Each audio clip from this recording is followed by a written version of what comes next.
大家好，这里是小熊制作。本期视频呢是利用报废冰箱里拆出来的散热风机来制作成一台大功率的发电机。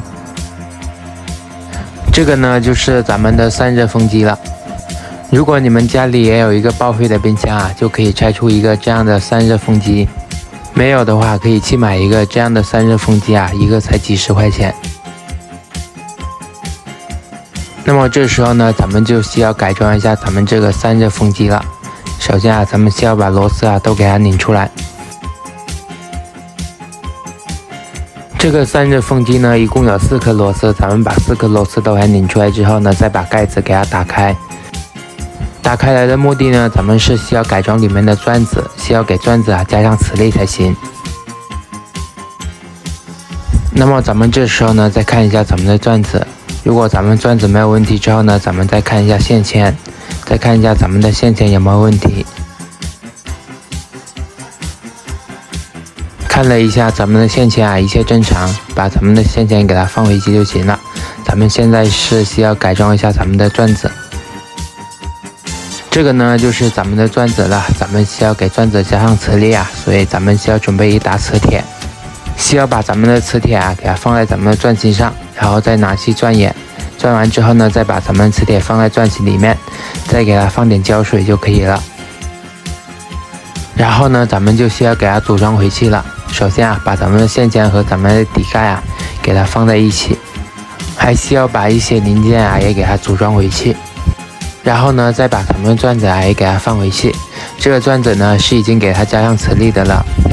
那么咱们这时候呢，就试着旋转一下转心，看加上磁力之后会不会影响咱们的转子旋转。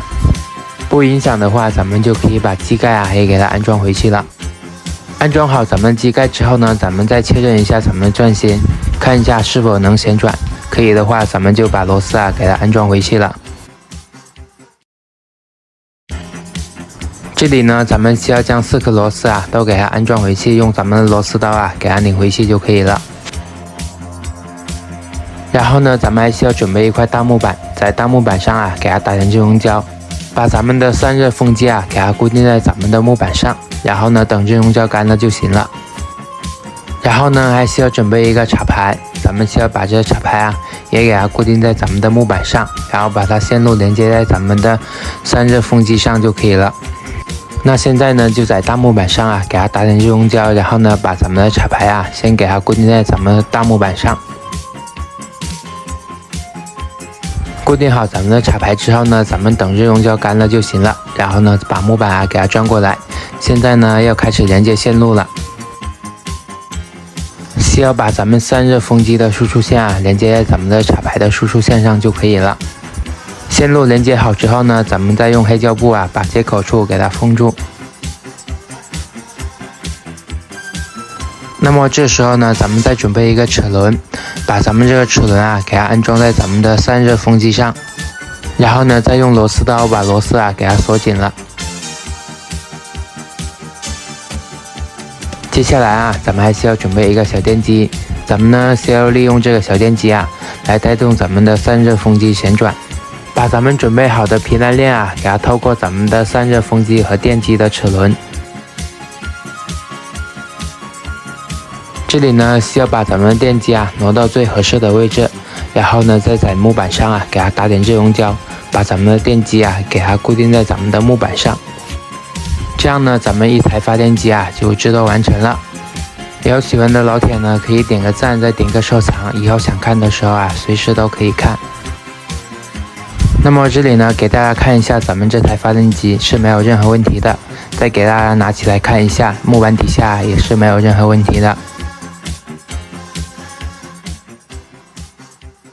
大家呢也看到了这台发电机啊是没有任何问题的。那么接下来啊，咱们就开始测试一下。咱们这边呢是准备了1颗9伏的电池，咱们是要用这个9伏的电池啊来带动咱们电机旋转。那么这时候呢，咱们就利用电烙铁啊，把咱们的输出线啊给焊接在咱们的电机上。可以看到啊，咱们的电机带动了咱们的散热风机旋转了。而咱们这个散热风机啊，已经给它改装过的了，里面的转子啊是给它加上磁力的了。只要咱们转子旋转之后呢，风机里面的线圈就可以发电了。那么这时候呢，咱们就拿出一个灯泡来测试一下，只需要把咱们灯泡的插头插在咱们插排上就可以了。可以看到把咱们的灯泡直接给它带起来了。喜欢的朋友呢，可以点个赞。好了，本期视频呢就分享到这里了。